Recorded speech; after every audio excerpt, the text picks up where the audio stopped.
Hello प्यारे बच्चों। तो आज हम आपके साइंस के बुक की second chapter acids bases and salts का थर्ड पार्ट कवर करने जा रहे हैं, जो कि है universal indicators, pH scale, role of pH in daily life, और साथ साथ देखेंगे types of salts and family of salts के बारे में। तो चलिए बिना समय गंवाए आगे बढ़ते हैं और देखते हैं इस टॉपिक पे हम क्या क्या नया सीखने वाले हैं। चलिए, तो सबसे पहले हम सीखेंगे कि strength of N acid and base solution क्या होता है। एसिड और बेस का जो स्ट्रेंथ होता है या सॉल्यूशन जो होते हैं, या तो कंसंट्रेटेड होते हैं एसिड्स या बेसिस, या वो डाइल्यूटेड होते हैं। तो कंसंट्रेटेड जो होते हैं वो कंप्लीट बहुत स्ट्रॉन्ग एसिड या बेस होते हैं, बट जो डाइल्यूटेड होते हैं वो वीक हो जाते हैं। तब डाइल्यूशन कितना हुआ है वो उसके हिसाब से पता हम अनुमान लगाते हैं कितना स्ट्रॉन्ग है या कितना वीक सॉल्यूशन। इस किसी भी एसिड की स्ट्रेंथ को पता करने के लिए हमें उनके उनमें मतलब कंसंट्रेशन ऑफ H प्लस देखना पड़ता है, या और बेस के केस में हमें कंसंट्रेशन ऑफ OH नेगेटिव देखना पड़ता है। तो हम H प्लस को जानते ही हैं, वाटर के साथ आता है तो हो जाता है हाइड्रोनियम आयन। तो छोड़िए, हम हाइड्रोनियम को नहीं देखेंगे, अभी देखते हैं H प्लस और OH ions in a solution determines the strength of the acidic और बेसिक सॉल्यूशन। तो किसी भी सॉल्यूशन का एसिडिटी या बेसिक स्ट्रेंथ जो है, एसिडिक स्ट्रेंथ या बेसिक स्ट्रेंथ है, वो पता करने के लिए हम एसिड होगा तो H प्लस आयंस को की कंसंट्रेशन को मेजर करेंगे, और बेस होगा तो OH नेगेटिव आयंस के कंसंट्रेशन को मेजर करते हैं। Higher the concentration of H plus और OH प्लस और negative ions in solution, the stronger the acid और बेस इज। जितना ज्यादा H प्लस होगा या जितना ज्यादा OH नेगेटिव आयन प्रेजेंट होगा उस सॉल्यूशन में, वो उस सॉल्यूशन का स्ट्रेंथ उतना ही ज्यादा होता है, उस सॉल्यूशन का स्ट्रेंथ उतना ज्यादा होगा। Lower the concentration of H plus और OH negative ions in a solution weaker the acid और बेसिज। तो जैसे कि सेंटेंस से समझ में आता है, अगर कम कंसंट्रेशन में H प्लस होगा या कम कंसंट्रेशन में, लोअर कंसंट्रेशन में OH नेगेटिव आयन अगर मिल रहा है किसी भी सॉल्यूशन में, तो हम क्या कह सकते हैं कि वो एसिड या वो बेस वीक है। चलिए आगे बढ़ते हैं। तो यूनिवर्सल इंडिकेटर, अब हम इससे पहले इंडिकेटर्स वाले टॉपिक पे हम देख चुके थे कि तरह तरह के इंडिकेटर्स अवेलेबल है हमारे पास। क्या है? नेचुरल इंडिकेटर्स है, सिंथेटिक है, ऑल फैक्टर इंडिकेटर्स है। तो ये सभी पर्टिकुलर एक एक केस के देते हैं, बेस का, एसिड का। लेकिन यहाँ पे क्या होता है, मतलब एक ही तरह का रिजल्ट देते हैं। जैसे अगर हम टर्मरिक को लें तो बेस को अच्छे से फर्स्ट टाइम तो बेस को ही इंडिकेट करेगा। अगर हम उसके कॉन्टेक्ट में बेस लाएंगे तो रेड हो जाता है, तो हमें उस बेस को चेक करने में इजी होता है। तो वो तो हमको एसिड या बेस बताता है, बट हमको उसका स्ट्रेंथ नहीं बताता है, कितना स्ट्रांग है वीक है, स्ट्रेंथ नहीं बताता है। तो स्ट्रेंथ बताने के लिए नए एक इंडिकेटर का आविष्कार हुआ, जिसको यूनिवर्सल इंडिकेटर कहते हैं। ये यूनिवर्सल इंडिकेटर इसीलिए कहते हैं कि ये एसिड हो या बेस हो, स्ट्रांग हो या वीक है, ये सबको एक ही इंडिकेटर बता सकता है कि ये कितना स्ट्रॉन्ग एसिड है या कितना वीक एसिड है, ये एसिड है या बेस है, इसके बारे में, या न्यूट्रल है, इसके बारे में हमें जानकारी दे देता है। तो इसीलिए हम इसे यूनिवर्सल इंडिकेटर कहते हैं। तो a mixture of different types of indicators that activates different coloration at different level over a wide range of pH values to indicate the acidity or alkalinity of solution। तो ये बहुत सारे mixtures को मिला, sorry, बहुत सारे indicators जो है उन मिक्सचर्स को मिला के बनाया जाता है ये यूनिवर्सल इंडिकेटर। तो यूनिवर्सल इंडिकेटर के बारे में हम ये कह सकते हैं कि बहुत सारे इंडिकेटर्स को मिला के ये एक इंडिकेटर बनाया जाता है, जो कि डिफरेंट पीएच वैल्यूज के रेंज में होता है, और इससे हम एसिडिटी या एल्कलिनिटी ऑफ सॉल्यूशन चेक कर पाते हैं। चलिए, तो जो हमारा यूनिवर्सल इंडिकेटर है उसमें एक है द पीएच स्केल। क्या है? PH scale. तो पीएच स्केल क्या होता है इसके बारे में हम पढ़ेंगे, बट पीएच स्केल क्या है ये देख लीजिए पहले। ये एक स्ट्रिप होता है, एक स्ट्रिप होता है, उस स्ट्रिप में वो स्ट्रिप एसिड के साथ, बेस के साथ कांटेक्ट में आया तो अलग अलग कलर देता है, different type of colour form करता है, उस पर अलग अलग कलर हमको देखने को मिलेगा।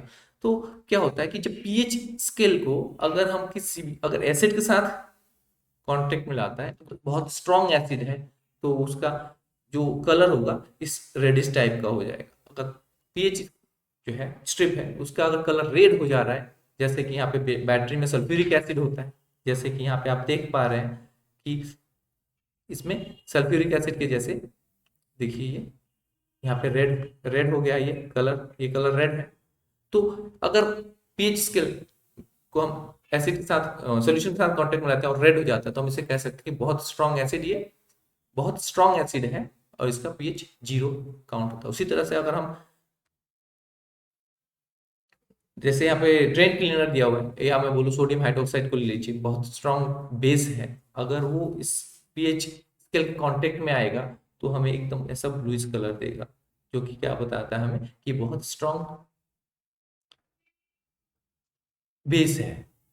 और उसी साथ साथ अगर हम वाटर जैसे न्यूट्रल किसी सॉल्यूशन में अगर डीप करते हैं हम पीएच स्केल को, तो हमें पता चलेगा कि एक ऐसा ग्रीनिश कलर दे रहा है। इस ग्रीनिश कलर का मतलब ये होता है कि ये जो सॉल्यूशन है वो न्यूट्रल है, ना ही एसिडिक है ना ही बेसिक है। तो पीएच स्केल काम कैसे करता है इसके ऊपर हम देख लेते हैं। अब जैसे यहाँ पे आप देख सकते हैं, चलिए इसके बारे में थोड़ी देर बाद फिर चर्चा में आते हैं इस पॉइंट पे। तो इससे पहले हम देख लेते हैं पीएच स्केल काम कैसे करता है।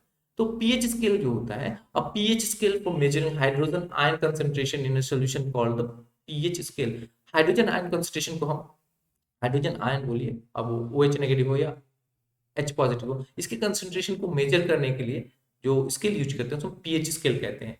इसमें पीएच जो है, इसमें पीएच में पी जो वर्ड लेटर है ये स्टैंड करता है पोटेंज के लिए, जो कि एक वर्ड जर्मन वर्ड है और इसका मीनिंग पावर होता है। जैसे आप यहाँ पे देख पा रहे हैं कि pH stands for पोटेंज, P in pH. PH पे जो पी है, ये जो पी है ये क्या स्टैंड करता है, पोटेंज के लिए। पोटेंज पोटेंज क्या होता है, एक जर्मन वर्ड है जिसका मतलब क्या होता है, पावर। तो क्या बताता है, power of hydrogen. H stands for hydrogen, समझिए H क्या स्टैंड करता है, हाइड्रोजन के लिए। Power of hydrogen, power of hydrogen को ही पीएच कहा जाता है। तो ये पीएच स्केल का शॉर्ट नेम याद रख सकते हैं आप, जिसमें पी स्टैंड करता है पावर के लिए, जिसको जर्मन में क्या कहते हैं, पोटेंज कहते हैं। ठीक है। On the pH scale we can measure pH generally from 0 to 14।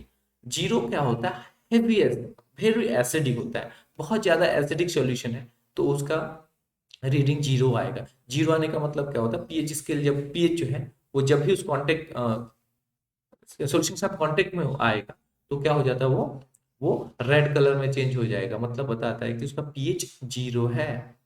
उसी तरह से अगर मैं बोलूं सोडियम हाइड्रोक्साइड का बहुत स्ट्रॉन्ग बेस है, अगर वो उस कांटेक्ट में आता है पीएच के, तो क्या होगा, हमको ब्लूइश कलर देगा, जो कि रीडिंग में 14 आता है। मतलब हम बोल सकते हैं कि एक पीएच स्केल पे 14 रीडिंग्स होती हैं, 14 15 रीडिंग होती हैं, 0 to 14। आई थिंक 0 to 14 ही है, हाँ 0 to 14 है, तो 14, हाँ 15 रीडिंग्स आती हैं।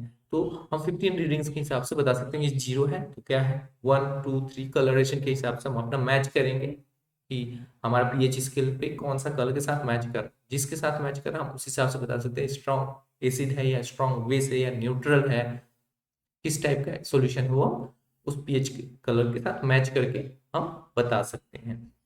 Higher the hydronium ion concentration lower the pH value. एक चीज क्या है, जितना ज्यादा hydronium ion concentration, hydronium ion concentration मतलब H3O पॉजिटिव या H पॉजिटिव, हाइड्रोजन आयन जितना ज्यादा होगा उतना क्या होगा, वैल्यू ऑफ पीएच कम होगा, गिरता जाएगा, उतना 0 की तरफ आता जाएगा। जितना ज्यादा हाइड्रोनियम आयन कंसंट्रेशन होगा उतना वो 0 की तरफ उसका रीडिंग आएगा, रीडिंग बढ़ता जाएगा।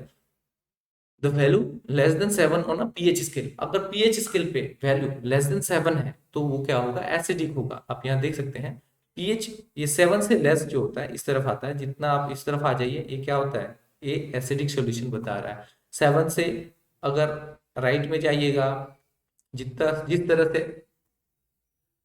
पीएच का वैल्यू बढ़ता जाएगा up to 14, from greater than 7 होता है, फ्रॉम 8 to 14, तो ये क्या बताएगा हमें, ये एल्कलाइन सॉल्यूशन के बारे में बताता है। ये बताता है कि ये जो सॉल्यूशन है वो एल्कलाइन है, बेसिक है। और जो हमारा मिडिल में है ये हो गया हमारा 7, जो रीडिंग हमारा क्या है 7 है।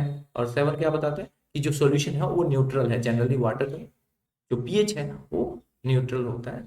ठीक है, देखिए अब क्या हो गया, अब हमें मिलता है कि pH of a neutral solution is 7। Sorry, हमको तो पता चल गया pH of a neutral solution क्या है 7 है। पीएच ऑफ न्यूट्रल सॉल्यूशन क्या है वो 7 है, हमने अभी देखा पीएच में। पीएच जो स्केल हमने आपको दिखाया उस पे the value greater than 7 on a pH scale represents a basic solution, वो भी मैंने बता दिया। अगर 7 से ज्यादा है पीएच वैल्यू, जो कि आप यहाँ पे देख पा रहे हैं, 7 से ज्यादा अगर पीएच वैल्यू है तो क्या है, ये बेसिक सॉल्यूशन है, एल्कलाइन भी बोलते हैं। ठीक है, और 7 से कम है तो वो एसिडिक हो जाएगा। तो higher the concentration of H ions, hydronium ions, तो वो क्या होगा, lower the reading of pH scale and lower the concentration of H ion, hydronium ion, higher the pH of value of pH. PH का value बढ़ता जाएगा, जैसे जैसे hydronium ion का कंसंट्रेशन होता जाएगा पीएच का वैल्यू बढ़ता जाएगा, और जैसे जैसे हाइड्रोनियम आयन का कंसंट्रेशन बढ़ता जाएगा पीएच का वैल्यू घटता जाएगा। चलिए ठीक है, मुझे उम्मीद है कि आपको ये पॉइंट समझ में आया होगा। और ऐसी ऐसे मतलब आपको मेन है कि आपको याद रखना है 7, 7 जो होगा वो क्या होगा, न्यूट्रल होगा। 7 से ज्यादा है तो क्या होगा, बेसिक होगा। 7 से कम है तो एसिडिक होगा, पीएच स्केल पे जो रीडिंग है। ये मुझे उम्मीद है कि आपको समझ में आया होगा। चलिए आगे बढ़ते हैं और देखते हैं क्या है हमारा importance of pH. Importance of pH क्या है, हमें पीएच क्यों चाहिए, इंपॉर्टेंस क्या है इसका। तो हमें पीएच पता होना चाहिए, कब किसके साथ क्या व्यवहार करना है। पता चला हमें पीएच ही पता नहीं और एसिड के साथ हम अपने डेली लाइफ में जहाँ एसिडिक सॉल्यूशन होना चाहिए, जो एसिडिक कैरेक्टर जिस जो चीज मेंटेन करता है उसको हम बेस के साथ देखते तो पूरा न्यूट्रल हो गया, फिर हमारा सिस्टम पूरा गलत चलने लगेगा। जैसे कि देखिए अगर हम बोले body works with in a range of 7 to 7.8, मतलब हमारा जो बॉडी का पीएच है, हमारे शरीर का जो पीएच है, ब्लड ले लीजिए कुछ भी ले लीजिए, हमारे बॉडी का ज्यादातर जो पीएच है वो 7 to 7.8 पे के बीच में रेंज में रहता है, इस रेंज में रहता है। अब 7 का मतलब क्या होगा, या तो हमारा बॉडी का कुछ सोल्यूशन है, कुछ पार्ट्स वो पीएच 7 मेंटेन रखता है, या उससे बढ़कर 7.8 पे चला जाता है, मतलब ये न्यूट्रल टू बेसिक होता है। हमारा बॉडी क्या है, बेसिक की तरफ ज्यादा एल्कलाइन होता है। ठीक है, बेसिक की तरफ ज्यादा कैरेक्टर रेंज में, बेसिक रेंज में ज्यादा रहता है, या न्यूट्रल होगा नहीं तो बेसिक होगा। तो हम ज्यादा एसिड के साथ ये नहीं कर सकते, मतलब हमारे बॉडी का टेम्परेचर ज्यादा एसिडिक नहीं होता है, टेम्परेचर वन पीएच। तो ये हम देख रहे हैं आप, our body works within the range of 7 to 7.8, living organisms can survive only in a narrow range of pH change। जो लिविंग ऑर्गेनिजम्स हैं, जो लिविंग ऑर्गेनिज्म वो क्या हो, ओनली एक नैरो रेंज, बहुत छोटा रेंज है, 0.8 का डिफरेंस होता है न्यूट्रल से 0.8, हाँ एल्कलाइन पीएच की तरफ, बेसिक कैरेक्टर की तरफ बढ़ता है, और इसी रेंज के अंदर एक लिविंग ऑर्गेनिज्म जिंदा रह सकता है। अगर इससे ज्यादा होता है तो लिविंग हम अलाइव नहीं रह सकते। अगर 8 9 10 हो गया तो हमारे लिए बहुत परेशानी की बात हो जाएगी, या 7 से कम हो गया तो हमें अपने डेली लाइफ में या हमको रहने में बहुत परेशानी होगी। जैसे कि अगर नॉर्मल हम बात कर ले तो हमारे माउथ का ही अगर पीएच जो है अगर गिरने लगे, ज्यादा एसिडिक होने लगे माउथ, तो हमारे जितना टीथ है, जो हमारे दांत हैं, वो डीके होने लगेंगे, सड़ने लगेंगे। जैसे कि आप देखे होंगे बच्चों का दांत नॉर्मली सड़ता है, क्यों सड़ता है, चॉकलेट खाते हैं, चॉकलेट खाते हैं ब्रश नहीं करते हैं, तो क्या होता है कि ओवर द पीरियड क्या होता है, बैक्टीरिया के कांटेक्ट में कोई जो माउथ का पीएच है वो फॉल होने लगता है, गिरने लगता है, एसिडिक होने लगता है। एसिडिक होने के कारण होता है क्या, कि हमारा दांत जो है वो कोरोड होने लगता है और सड़ने लगता है। चलिए वो हमको अभी मिलेगा, तो देखते हैं।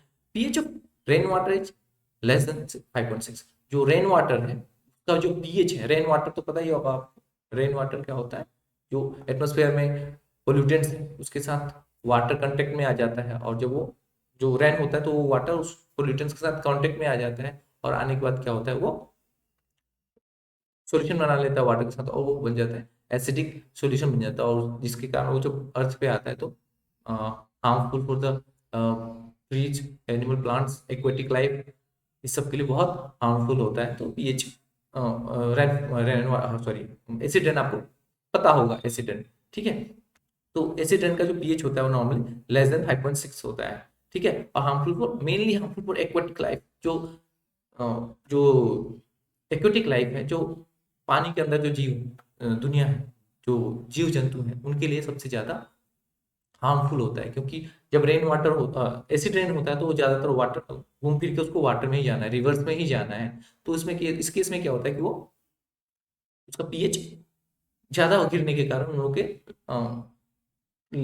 लाइफ लाइफ स्टाइल को बहुत अफेक्ट करता है और हार्म करता है, जिसके कारण वो अच्छे से सर्वाइव नहीं कर पाते और डेथ ज़्यादातर वो मर जाते हैं। या एक्वेटिक लाइफ में अगर आप एल्गीज वगैरह को देखें या एनिमल्स को देखें या फिशेस को देखें, तो इसमें क्या होता है, वो उनके लाइफ पे बहुत असर पड़ता है और वो बहुत समय देख सकते हैं कि आप डेड हो जाते हैं, आपको मछलियाँ पौधे नदी के अंदर मरे हुए दिखते हैं। तो ये वन ऑफ द रीजन है वो भी। चलिए ठीक है, आगे pH of our digestive system is about 1 because of HCl। तो यहाँ पे एक चीज पता चलता है कि हमारा डाइजेस्टिव सिस्टम जो है, हमारे स्टमक में जो फूड डाइजेस्ट होता है, तो इसमें क्या होता है, हमें HCl जो एसिड है, हाइड्रोक्लोरिक एसिड, ये मतलब हमारा stomach HCl hydrochloric acid produce करता है, जिसके कारण क्या होता है, हमारी बॉडी का जो सॉरी डाइजेस्टिव सिस्टम का जो पीएच है वो 1 हो जाता है। आप यहाँ पे जैसे देख सकते हैं, देखिए डाइजेस्टिव स्टमक एसिड है, स्टमक एसिड मतलब HCl, स्टमक एसिड मतलब बोल सकते हैं HCl होता है। अब HCl का पीएच क्या है, 1 है, देख पा रहे हैं आप यहाँ पे HCl का पीएच क्या है, 1 है। तो इसी तरह से हम समझ पा रहे हैं कि pH of our digestive system is 1 because of HCl hydrochloric acid. हमारे डाइजेस्टिव सिस्टम जो है, हमारे स्टमक हमारे पेट में जो डाइजेशन होता है वो क्यों होता है, बिकॉज ऑफ हाइड्रोक्लोरिक एसिड, जो कि बहुत स्ट्रॉन्ग एसिड है। चलिए आगे बढ़ते हैं। क्या है इंपॉर्टेंस ऑफ पीएच। अब पीएच का इंपॉर्टेंस क्या है वो प्लांट्स, डाइजेस्टिव सिस्टम और हमारे माउथ के लिए। तो 3 पॉइंट यहाँ पे हैं, तो तीनों पॉइंट देख लेते हैं हम। पीएच जो होता है प्लांट्स के लिए नॉर्मली न्यूट्रल ही सही रहता है for healthy plant growth. Plant के हेल्दी ग्रोथ के लिए the pH of soil must be at a certain level. It should be it shouldn't be it should not be it should not be acidic और basic in any way. ना ये acidic होना चाहिए ना basic होना चाहिए, तो आप समझ लीजिए कि न्यूट्रल होना चाहिए। न्यूट्रल होना चाहिए, हल्का फुल्का तो फ्लक्चुएट हो सकता है, बट मेनली न्यूट्रल में ही सबसे अच्छा ग्रोथ होता है प्लांट का। ठीक है, तो पीएच, प्लांट एंड पीएच, ये तो समझ में आ गया। चलिए देखते हैं डाइजेस्टिव सिस्टम का। तो डाइजेस्टिव सिस्टम में मैंने आपको बताया कि हाइड्रोक्लोरिक एसिड रिलीज होता है जिसका पीएच 1 है। दिस एसिस्ट डाइजेशन, तो HCl जो होता है हमारे डाइजेशन में हेल्प करता है। The human body produces hydrochloric acid which assists digestion. Hyper acidity is a condition in which stomach produces too much acid। अब कभी कभी आपको एसिडिटी होने लगता है, गला जलने लगता है, तो क्या होता है, क्यों होता है, जब हमारा स्टमक है एक्सेस अमाउंट में, ज्यादा अमाउंट में एसिड प्रोड्यूस करता है, और ज्यादा अमाउंट में एसिड प्रोड्यूस करने के कारण क्या होगा, वो एसिड हमारे एसोफेगस में आ जाता है, जिसके कारण क्या होता है, वो हमारे एसोफेगस पे अफेक्ट करने लगता है, कोरोड करने लगता है, जिससे हमको बर्निंग और पेन का सेंसेशन होता है। Anti acid tablets, sorry antacid tablet बोलिए, और suspension can be use to treat hyper acidity. और इसके लिए हम एंटासिड्स यूज करते हैं या सॉल्यूशंस जैसे बोलते हैं, मिल्क ऑफ मैग्नीशिया बोल देते हैं। ये सब क्या हम यूज करते हैं किस लिए, एसिडिटी को कम करने के लिए। मिल्क ऑफ मैग्नीशिया क्या है, बेसिक है। एंटासिड्स क्या है, ये बेसिक है। जब हम खाते हैं तो क्या होता है, वो एक्सेस एसिड जो है उसके साथ वो रिएक्ट करके उसको न्यूट्रलाइज कर देता है, जिसके कारण क्या होता है, हमारा एसिडिटी जो हुआ होता है वो खत्म हो जाता है, और हमारा बर्निंग जो होता है इसोफेगस में, चेस्ट में जो बर्निंग का सेंसेशन फील होता है वो खत्म हो जाता है, क्योंकि एसिड जो है एक्सेस एसिड वो न्यूट्रलाइज हो जाता है। चलिए थर्ड पॉइंट देखते हैं, पीएच एंड डेंटल डीके। चलिए ये अभी मैं आपको बताया भी हूँ कि पीएच जो है, डेंटल डीके, हमारे दांत के सड़ने से पीएच का क्या कनेक्शन है। पीएच मतलब एसिडिक या बेसिक होता है, पीएच हमको क्या बताता है, इस हमारे मतलब एसिडिक सोल्यूशन या बेसिक सोल्यूशन ये बताता है। तो हमारे माउथ के अंदर क्या चलता है देखते हैं, डीके क्यों होता है। When the pH of the mouth falls below, क्या होता है, माउथ हमारे मुंह का जब पीएच बिलो हो जाता है, गिर जाता है, नीचे गिरने का मतलब लेस देन 7 हो, ठीक है। तो जब वो लेस देन 7 होता है तो टूथ एनिमल, हमारे दांत के ऊपर एक कोटिंग होता है जिसको एनिमल कहते हैं, क्या कहते हैं, एनामेल कहते हैं। हमारे दांत के ऊपर जो कोटिंग होता है, जो हल्का कोटिंग होता है, सब एनामल कहते हैं। The toughest component of body, हमारी बॉडी का सबसे टफेस्ट कंपोनेंट है, बहुत टफ होता है, बहुत हार्ड, ठीक है। कोरोड्स, और जब पीएच गिरने लगता है तो वो जो एनिमल है हमारे दांत के ऊपर वो कोरोड होने लगता है। आप महसूस किया होगा कि जब आप खट्टा चीज खाते हो तो दांत कैसे, दांत पे दांत लगता है तो कैसा बदन सिहर जाता है आपका।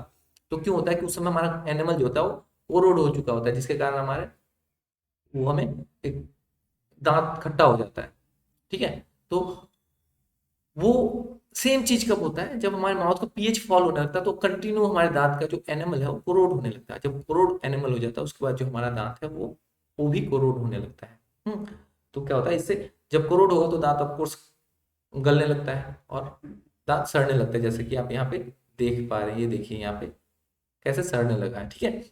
तो इसको बचाने के लिए टूथपेस्ट, टूथपेस्ट जो होता है ये बेसिक कैरेक्टर का होता है, ये बेसिक होता है, ठीक है, एल्कलाइन इन नेचर होता है। तो ये जब हमारे ब्रश करते हैं तो ब्रश करते समय क्या होता है, ये बेसिक नेचर का होने के कारण हमारे माउथ का जो एसिडिक कैरेक्टर है, इसके साथ एसिड जो फॉर्म हुआ रहता है हमारे माउथ में उसके साथ वो रिएक्ट करता है और न्यूट्रल, उसे न्यूट्रल कर देता है, दोनों आपस में मिलकर न्यूट्रल हो जाता है, जिसके कारण हमारे माउथ का जो पीएच है वो नॉर्मल हो जाता है, न्यूट्रल हो जाता है, और फिर वो हमारे दांत को सड़ने से प्रिवेंट करता है। इसीलिए कहा जाता है कि हमें आफ्टर ईटिंग ब्रश करना चाहिए या दिन में 2 बार ब्रश करना चाहिए, जिससे क्या होता है कि हमारे माउथ का पीएच है वो मेंटेन रहता है, न्यूट्रल पे रहता है, और हमारे दांत के टूथ के डीके, सॉरी टूथ को डीके नहीं होने देता, सड़ने नहीं देता है, ठीक है। तो ये याद रखिएगा, acid acid mouth prevents tooth decay.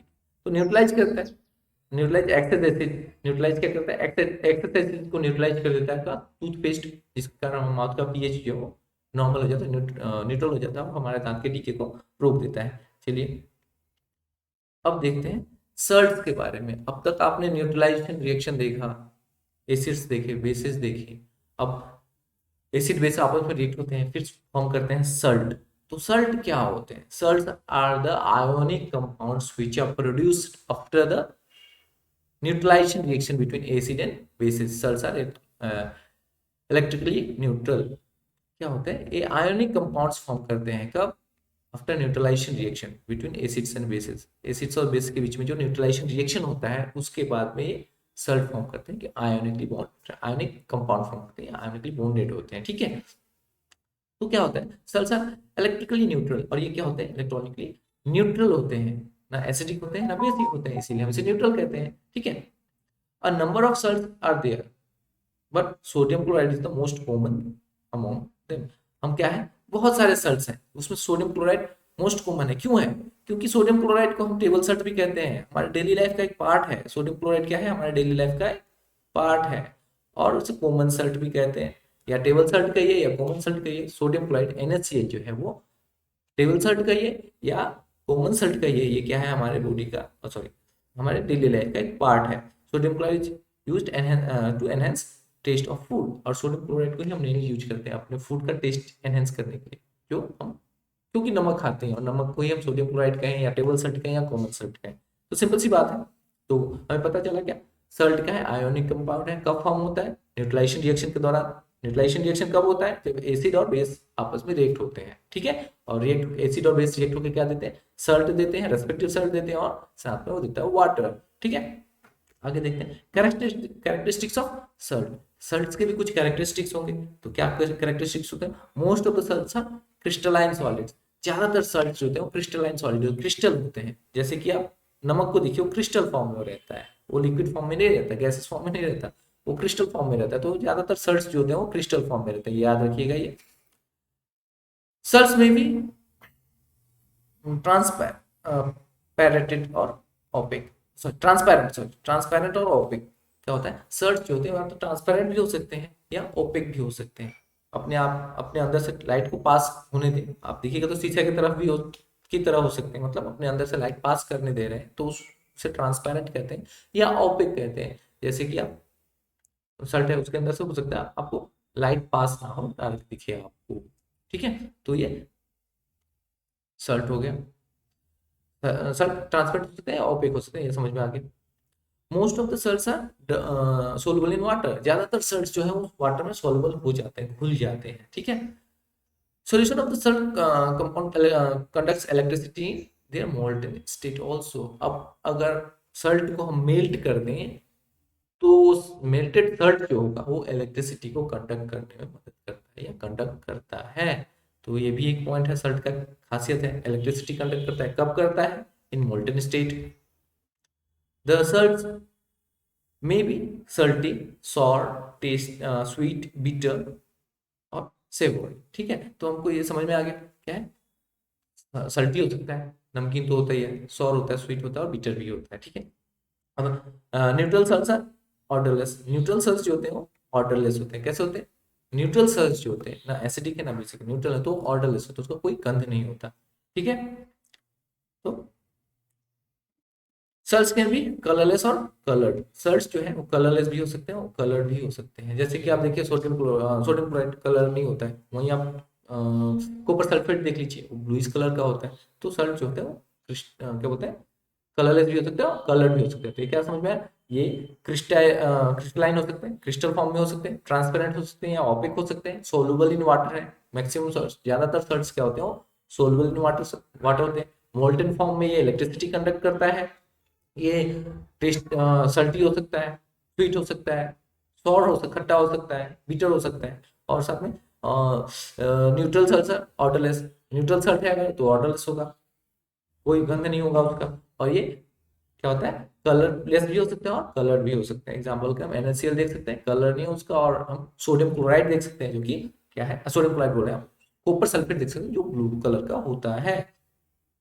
चलिए आगे देखते हैं फैमिली ऑफ सल्ट्स। अब फैमिली ऑफ सल्ट्स क्या होते हैं? हर किसी का फैमिली होता है, सल्ट का भी अपना फैमिली है। तो अब देखते हैं फैमिली ऑफ सल्ट्स क्या है। सल्ट्स हैविंग कॉमन एसिडिक और basic radicals are said to be the same family.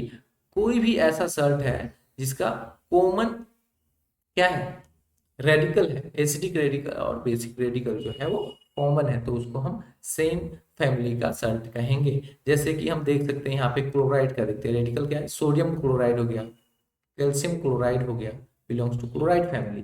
तो जो क्लोराइड वाले सल्ट्स हैं वो क्लोराइड फैमिली में आते हैं। उसी तरह से कैल्शियम क्लोराइड को देख लीजिए और कैल्शियम सल्फेट को देख लीजिए, सॉरी यहाँ पे भी कैल्शियम दोनों में अवेलेबल है, तो ये भी एक फैमिली हो गया, एक कैल्शियम वाला सल्ट हो गया। यहाँ पे दोनों में क्लोराइड कॉमन था तो क्लोराइड वाला सल्ट हो गया। यहाँ पे कैल्शियम कॉमन है तो कैल्शियम वाला सल्ट हो गया, वो क्लोराइड हो या क्या कहते हो तो सल्फेट हो, मैटर नहीं करता, कोई भी एक रेडिकल कॉमन होना चाहिए। जिंक क्लोराइड हो गया या जिंक सल्फेट हो गया, ये भी क्या हो गया, ये भी सेम फैमिली का सल्ट कहेगा। ये कौन सा फैमिली होगा? ये जिंक फैमिली का होगा। ठीक है, जिंक है इसमें कॉमन दोनों में, देखिए आप इसमें कैल्शियम दोनों में कॉमन है तो ये कैल्शियम फैमिली का हो गया। ये इसमें दोनों में क्लोराइड कॉमन है, क्लोरीन कॉमन है, तो ये क्या हो गया, क्लोराइड फैमिली का सल्ट हो गया। ठीक है, चलिए नेक्स्ट देखते हैं pH of Salt. PH of Salt, अब सल्ट का पीएच क्या होता है? हमें तो नॉर्मली पता है कि एसिड बेस रिएक्ट करके क्या देते हैं, हमें न्यूट्रल सल्ट देते हैं। लेकिन आपको पिछले टॉपिक में ये बताया गया था कि सल्ट्स का भी भाग होता है, जैसे पार्ट्स होते हैं, कैटेगरी होते हैं। जैसे कि अगर स्ट्रॉन्ग स्ट्रॉन्ग एसिड और बेस रिएक्ट करते तो न्यूट्रल सल्ट देते हैं, वीक वीक होंगे तो फिर भी न्यूट्रल सल्ट देंगे। लेकिन अगर स्ट्रॉन्ग एसिड है वीक सल्ट है तो कुछ एसिडिक सल्ट मिलेगा, सॉरी स्ट्रॉन्ग एसिड है वीक बेस है तो एसिडिक सल्ट मिलेगा, वीक एसिड है स्ट्रॉन्ग बेस है तो बेसिक सल्ट मिलेगा। ये चीज तो हम पिछले टॉपिक में कवर कर चुके हैं। तो अब हम देखते हैं पीएच कैसा होता है। The pH of a strong acid and strong base are neutral. Sorry salt of strong acid और strong base, तो बता दिया मैं आपको strong acid और strong base का जो pH बेस सल्ट होगा वो न्यूट्रल होगा विद pH 7 pH होगा उसका। जैसे सोडियम क्लोराइड हो गया, सोडियम सल्फेट हो गया, पोटेशियम क्लोराइड हो गया। ठीक है, उसी तरह से salts of strong acid and weak base are acidic. अगर स्ट्रॉन्ग एसिड है तो और वीक बेस है तो हमको जो सल्ट मिलेगा वो एसिडिक सल्ट मिलेगा और उसका पीएच जो होगा लेस देन 7 होगा। लेस देन 7 मतलब 7 ज्यादा होगा, 0 1 2 3 4 5 6 तक जाएगा। ठीक है, तो जैसे एमोनियम सल्फेट हो गया, एमोनियम क्लोराइड हो गया, ये सब क्या आ गया, हमको स्ट्रॉन्ग एसिड में आ गया, स्ट्रॉन्ग सल्ट में आ गया, एसिडिक सल्ट में आ गया। उसी तरह से बात करते हैं, अगर हम स्ट्रॉन्ग बेस हो गया और वीक एसिड हो गया तो हमें क्या मिलेगा, बेसिक सल्ट मिलेगा जो कि बेसिक इन नेचर होगा और इसका पीएच जो होगा ग्रेटर देन 7 होगा। क्या होगा, ग्रेटर देन 7 होगा। इसका पीएच क्या होगा, ग्रेटर देन 7 होगा। एग्जाम्पल देख लें, सोडियम कार्बोनेट देख लेते हैं, सोडियम एसिटेट देख लेते हैं। तो ये सब एसिडिक एंड बेसिक, सल्ट भी एसिडिक और बेसिक नेचर होते हैं। कैसे होते हैं, अब वो किस एसिड और किस बेस के साथ रिएक्शन हुआ उसके ऊपर डिपेंड करता है कि वो एसिडिक होगा या बेसिक होगा। एसिडिक सल्ट, जो एसिडिक सल्ट कौन सा होगा, स्ट्रॉन्ग एसिड है, वीक बेस है, आपस में रिएक्ट करेंगे हमको स्ट्रॉन्ग सल्ट एसिडिक सल्ट मिलेगा। वीक एसिड है, स्ट्रॉन्ग बेस है, तो हमको जो सल्ट मिलेगा वो हमें बेसिक सल्ट मिलेगा। दोनों वीक हैं तो एसिड और बेस दोनों वीक हैं तो हमको न्यूट्रल सल्ट मिलेगा। एसिड और बेस दोनों स्ट्रॉन्ग हैं तो भी हमको न्यूट्रल सल्ट मिलेगा। चलिए ये तो हो गया पीएच ऑफ सल्ट्स के बारे में, ठीक है। Neutral acids, sorry neutral acids नहीं होगा, ये न्यूट्रल सल्ट्स होगा, सॉरी एसिड्स नहीं होगा, ये न्यूट्रल सल्ट्स होगा, ठीक है। तो पहले देख लेते हैं सोडियम क्लोराइड के बारे में। क्या है हमारा पहला, सोडियम क्लोराइड है, ठीक है, इस सल्ट्स होगा, ठीक है।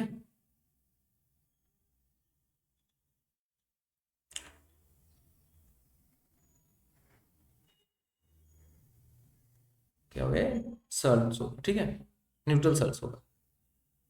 तो क्या है, sodium chloride is formed after the reaction between hydrochloric acid and sodium hydroxide. क्या है ये, सोडियम हाइड्रोक्साइड हो गया NaOH और हाइड्रोक्लोरिक एसिड दोनों आपस में रिएक्ट करके हमें क्या देंगे, सोडियम क्लोराइड देंगे और साथ में वाटर देंगे, जो कि हमें क्या होगा, न्यूट्रल सल्ट होगा। और पता है कि सोडियम क्लोराइड एक न्यूट्रल सल्ट है।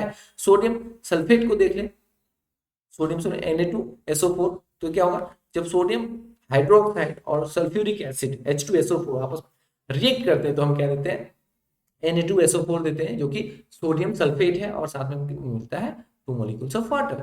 उसी तरह से हम देखते हैं पोटेशियम क्लोराइड को देख लेते हैं। पोटेशियम क्लोराइड क्या होता है, पोटेशियम हाइड्रोक्साइड और साथ में HCl हाइड्रोक्लोरिक एसिड दोनों रिएक्ट करके देते हैं, पोटेशियम क्लोराइड देता है, क्या देता है, पोटेशियम क्लोराइड देता है और साथ में देता है वाटर। तो ये सिंपल है, ये तो सबको पता है, इजी बात है ये। सोडियम क्लोराइड को फॉर्म करना तो सोडियम हाइड्रोक्साइड लेंगे, हाइड्रोक्लोरिक एसिड लेंगे, रिएक्ट होगा, सोडियम क्लोराइड फॉर्म हो जाएगा, वाटर फॉर्म होगा। उसी तरह से अगर सोडियम सल्फेट बनाना है, sodium chloride sorry sodium hydroxide लेंगे, साथ में लेंगे सल्फ्यूरिक एसिड H2SO4, क्या मिलेगा हमें मिलेगा सोडियम सल्फेट मिलेगा, Na2SO4 मिलेगा, साथ में मिलेगा वाटर। उसी तरह से अगर हमें पोटेशियम का सल्ट बनाना है, न्यूट्रल सल्ट, तो क्या होगा, पोटेशियम हाइड्रोक्साइड लेंगे और साथ में HCl लेंगे, तो हमें क्या होगा, पोटेशियम क्लोराइड मिलेगा और साथ में मिलेगा वाटर। चलिए ठीक है, अब देखते हैं एसिडिक सल्ट्स के बारे में। सल्ट्स जो होते हैं वो एसिडिक की नेचर भी होते हैं, अच्छे से पता है, जब स्ट्रॉन्ग एसिड और वीक बेस रिएक्ट करता है तो हम एसिडिक सल्ट मिलता है। दूसरी तरह से देखते हैं हम तो एमोनियम क्लोराइड को, सॉरी एमोनियम हाइड्रोक्साइड देख लीजिए और साथ में HCl रिएक्ट करते हैं। यहाँ पे HCl क्या है, बहुत स्ट्रॉन्ग है, HCl क्या है, बहुत स्ट्रॉन्ग है, ये वीक है, ठीक है। तो दोनों आपस में रिएक्ट होगा तो क्या देगा, एमोनियम क्लोराइड देगा और साथ में देगा वाटर। तो ये क्या होगा, बेसिक कैरेक्टर का होगा, इसका पीएच क्या होगा, ग्रेटर देन 7 होगा। क्या होगा इसका पीएच, ग्रेटर देन 7 होगा, लेस देन 7 होगा। हाँ, इसका पीएच क्या होगा, लेस देन 7 होगा। ये क्या होगा, एसिडिक इन नेचर होगा। उसी तरह से एमोनियम सल्फेट को देखते हैं तो क्या होता है, एमोनियम हाइड्रोक्साइड जब H2SO4 के साथ रिएक्ट करता है, मतलब यहाँ पे स्ट्रॉन्ग एसिड है और वीक बेस है, दोनों रिएक्ट करके क्या देगा हमको, एमोनियम सल्फेट देगा, जिसका पीएच क्या होगा, लेस देन 7 होगा, जिसका पीएच क्या होगा, लेस देन 7 होगा, साथ में मिलेगा वाटर। तो ऐसे सल्ट को क्या कहा जाता है, एसिडिक सल्ट्स कहा जाता है। उसी तरह से रेंज में आ जाता है हमारा बेसिक सल्ट। बेसिक सल्ट क्या होता है, तो बेसिक सल्ट हुए हैं जिनमें सोडियम क्या होता है, बेस स्ट्रॉन्ग होगा, वीक एसिड होगा। तो यहाँ पे देखिए हम क्या मिल रहा है, यहाँ पे स्ट्रॉन्ग बेस, यहाँ पे पहले तो basic sodium hydroxide and carbonic acid जो है हमारा, ये जो कार्बोनिक एसिड है H2CO3 कार्बोनिक एसिड जब सोडियम हाइड्रोक्साइड के साथ रिएक्ट करेगा, यहाँ पे कार्बोनिक एसिड जो है वीक है और ये हमारा सोडियम हाइड्रोक्साइड है स्ट्रॉन्ग है। जब रिएक्ट होगा तो हमें क्या मिलेगा, सोडियम कार्बोनेट मिलेगा और साथ में मिलेगा वाटर। सोडियम कार्बोनेट क्या है, ये सल्ट है और ये क्या होता है, बेसिक इन नेचर होता है। क्या होता है, बेसिक इन नेचर होता है। उसी तरह से हम देखेंगे इथेनॉइक एसिड को देखेंगे और साथ में देखेंगे सोडियम हाइड्रोक्साइड, तो ये बहुत स्ट्रॉन्ग बेस है और ये वीक एसिड है, ठीक है। ये आपस में रिएक्ट करेगा तो क्या देगा आपको, सोडियम एसिटेट बोल दीजिए, ये एसिटिक एसिड भी है, इसको एसिटिक कहते हैं, इथेनॉइक एसिड कहते हैं। तो ये सोडियम एसिटेट का ही है, सोडियम इथेनॉइड का ही है, फॉर्म होगा और साथ में वाटर फॉर्म होगा। तो ये क्या होता है, आपको बेसिक कैरेक्टर का होता है, ये इसका पीएच, ये बेसिक कैरेक्टर का, तो दोनों इसका पीएच क्या होगा, ग्रेटर देन 7 होगा, क्या होगा, ग्रेटर देन 7 होगा, 7 लेस देन उसका वैल्यू होगा। ठीक है, ठीक है। तो अगले पॉइंट की तरफ बढ़ते हैं। Cause of formation of acidic basic and neutral salts. Cause क्या है, क्यों एसिडिक बेसिक और न्यूट्रल सल्ट फॉर्म होते हैं। स्ट्रॉन्ग एसिड वीक बेस बोलने से तो होता नहीं है। तो कॉज क्या होता है कि हम अगर एसिड देख स्ट्रॉन्ग एसिड का देखते हैं, अगर एक स्ट्रॉन्ग एसिड एक वीक बेस के साथ रिएक्ट होता है तो जितना हाइड्रोजन आयंस है एसिड का, उसको वीक बेस जो होता है वो न्यूट्रलाइज नहीं कर पाता है। क्या नहीं कर पाता है, बैलेंस फुल्ली न्यूट्रलाइज नहीं कर पाता, जिसके कारण क्या होता है, कुछ एसिडिक कैरेक्टर रह ही जाता है, जिससे फॉर्म होता है हमें acidic salt. A strong acid reacts with a weak base, the base is unable to fully neutralise the acid. Base क्या होता है, उस वीक स्ट्रॉन्ग एसिड को, वीक बेस जो है स्ट्रॉन्ग एसिड को फुल्ली न्यूट्रलाइज नहीं कर पाता है, जिसके कारण क्या होता है, हमें एसिडिक सॉल्ट मिलता है। उसी तरह से अगर हम बोलें तो a strong base reacts with weak acid. अगर कोई स्ट्रॉन्ग बेस है, अगर स्ट्रॉन्ग बेस जो है वो वीक एसिड के साथ रिएक्ट करेगा, the acid is unable to fully neutralise the base. और ये क्या होता है, फुल्ली बेस को न्यूट्रलाइज नहीं कर पाता है, कुछ OH नेगेटिव आयंस रह जाते हैं, जिसके कारण क्या होता है, जो basic character of the Salt maintain रहता है। Basic character of the base जो है वो सल्ट में मेंटेन रहता है, और वो जो सल्ट होता है वो पीएच जो उसका बढ़ जाता है, मोर देन 7 हो जाता है, जिसके कारण वो क्या होता है, बेसिक कैरेक्टर का सल्ट बन जाता है। When equally strong acid and base, जब बराबर, अब स्ट्रॉन्ग एसिड हो या स्ट्रॉन्ग बेस हो, वीक एसिड हो या वीक बेस है, ऐसे एसिड्स और बेसेस जब रिएक्ट करते हैं तो क्या होता है, वो न्यूट्रल सल्ट्स बनाते हैं, क्योंकि वो आपस में जितने हाइड्रोनियम आयन और हाइड्रोक्साइड आयन है, तो आपस में न्यूट्रलाइज हो जाते हैं, फॉर्म कर देते हैं वाटर, जिसके कारण क्या होता है, कोई एसिडिक और बेसिक कैरेक्टर बच नहीं जाता है, तो वो क्या होता है, न्यूट्रल सल्ट्स को फॉर्म करते हैं। ठीक है, तो उम्मीद है यहाँ से आपको समझ में आया होगा। एसिड में क्या होता है, कंप्लीट हाइड्रोनियम आयंस जो है, हाइड्रोजन आयन, उसको बेस जो होता है वीक बेस होता है, न्यूट्रलाइज नहीं कर पाता, इसलिए एसिडिक कैरेक्टर रह जाता है। बेसिक सल्ट में क्या होता है, जो basic character of the acid base है, वीक एसिड जो होता है उसके बेसिक कैरेक्टर को फुल्ली न्यूट्रलाइज नहीं कर पाता है, कुछ बेसिक कैरेक्टर रह जाते हैं, जिसके कारण क्या होता है, वो basic character of the base Salt में भी मेंटेन रहता है, जिसके कारण उसका पीएच मोर देन 7 हो जाता है। ठीक है, अब जब न्यूट्रल सल्ट की बात आती है तो याद रखिएगा, दोनों स्ट्रांग हो या दोनों बेस, दोनों strong and strong acid strong base हो या वीक एसिड वीक बेस हो, वो आपस में जब भी रिएक्ट करेंगे तो क्या देंगे, हमको न्यूट्रल सल्ट देंगे, क्योंकि वो आपस में एक दूसरे को फुल्ली न्यूट्रलाइज कर देते हैं और फॉर्म होता है हमारा क्या, न्यूट्रल सल्ट। ठीक है, तो आगे देखते हैं। चलिए आज के लिए इतना ही। तो लाइक कीजिए, शेयर कीजिए, सब्सक्राइब कीजिए, अपने दोस्तों को बताइए, और ठीक है, फिर मिलते हैं अगले सेशन में। Thank you.